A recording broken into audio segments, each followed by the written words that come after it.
मेरे प्यारे भारतवासियों, जय हिंद जय भारत। मेरे दोस्तों, मेरे मित्रों, बच्चों, बुजुर्गों, भाइयों तथा बहनों, खुश रहो, मस्त रहो, स्वस्थ रहो। अक्सर हम ये जो मानव शरीर है इसके बारे में सुनते भी हैं, सुनाते भी हैं, पढ़ते भी हैं।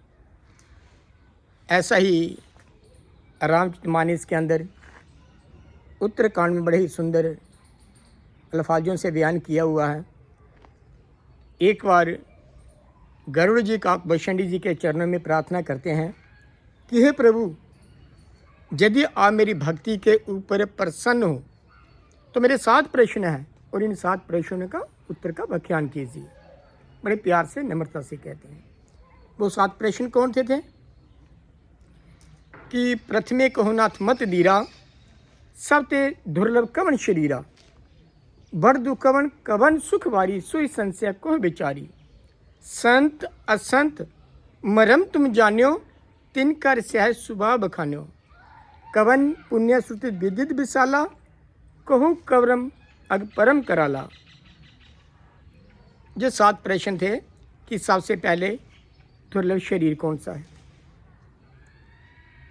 और उसके उपरांत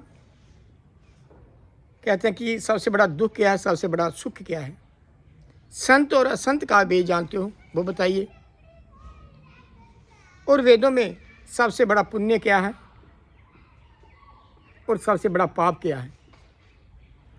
इन 7 प्रश्नों का उत्तर काकभूषणी जी देते हैं कि नारतन सब नहीं कब नींदेई, जीव चराचक जाचक ते ही, नरक स्वर्ग अपवर्ग निशैनी, ज्ञान वीरा भक्ति सुख देनी, नहीं दरिद्र सम दुख माही, संत मिलन सम सुख नाही, पर उपकार वचन मन काया, संत सह सुबह का कराया, संत सही दुख परे ते लागी, पर दुख हेतु असंत अभागी, संत उदय संतन सुखकारी, विश्व सुख जिमे इंदु तुम्हारी, परम धर्म सुध विधि अहिंसा, पर निंदा सम अगना करे।